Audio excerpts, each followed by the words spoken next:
Hi, my name is Star, and I was diagnosed a couple of months ago with Thoracic Outlet Syndrome. And after being diagnosed, my first knee-jerk reaction was to educate myself on what that meant for me and for my lifestyle. So I came home, looked it up, and found there was barely anything regarding Thoracic Outlet Syndrome. So right away, that not only scared me, it frustrated me because I needed to know what was going on with my body. I needed to know what this meant for me. So about 15 years ago, a little background information, about 15 years ago, I had suffered cardiac arrest. And during that time, I was diagnosed with long QT syndrome. And at that point, the doctors had implanted an ICD device, which is a pacemaker and a defibrillator. And because of where the wires are, there's not enough room, and I'm not getting the proper blood flow and oxygen in the veins, arteries, and nerves, which is causing my arm to go dead. It's causing my arm to change colors. It turns purple.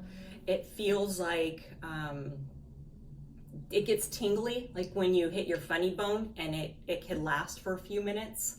The veins light up. I get a lot of pressure in my neck and in my shoulder. And right away, when I was recovering with my first ICD device, I noticed that this was an issue. So I had brought it up to my cardiologist. And the first thing he said was, "It's not a big deal. You're still recovering from major surgery. Let's just watch it and see how it goes."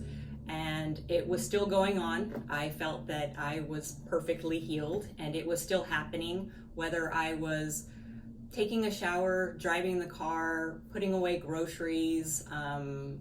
It wasn't one thing that set it off. It wasn't one thing that I was doing.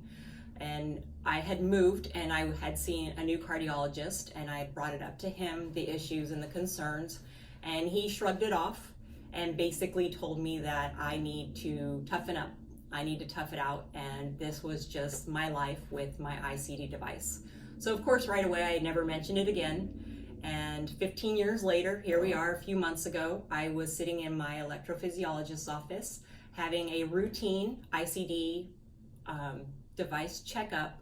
And he noticed me massaging my arm, and at this point, 15 years later, I don't really notice that I do the twinge or I try to move it or adjust it, because that constant feeling is so irritating. And so he noticed my arm head was turning purple, and it was starting to get a little puffy, and he asked me, how often does that happen, and does it last a long time? And he started asking questions and wanted to know why I hadn't brought it up sooner.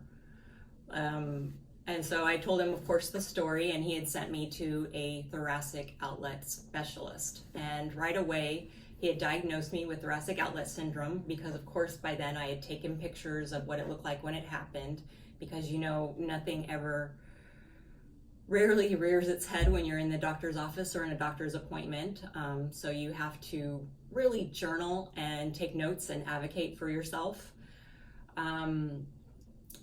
And because of insurance purposes and costs, I had to then become the guinea pig and the hamster in the wheel and try physical therapy. I had to try saline injections. I had to get a nerve study done to make sure that there was no damage and there were no other issues going on that was possibly causing this, and was this truly due to my leads. And get an MRI, which of course, when you have the ICD or a pacemaker, you have to wait for the special machine, which can take months for an appointment, and go through all this. And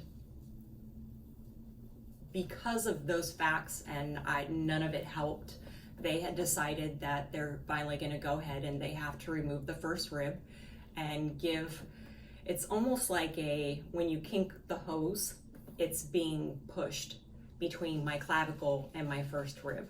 So they have to remove the first rib so that there's actual space for the leads and the veins, nerves, and arteries.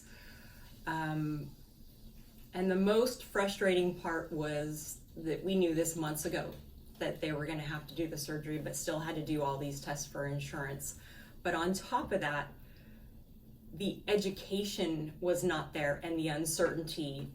Most thoracic outlet patients that need surgery or go through these tests, even the very little that I could find, it was either due to an injury, a work-related injury, or a car accident, or with women, it was due to pregnancy and changes happening to their body.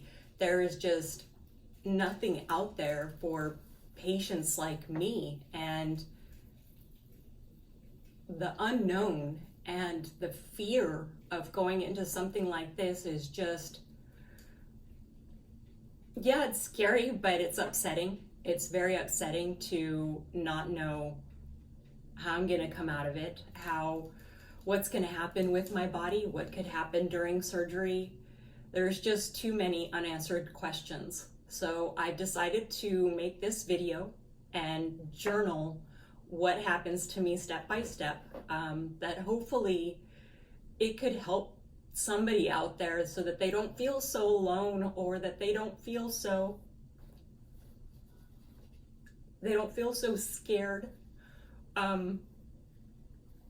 because it's not right, it's not okay. And as a patient going through it, I feel we can do better in the medical community, on both sides. And so I'm going to detail, I have my surgery tomorrow.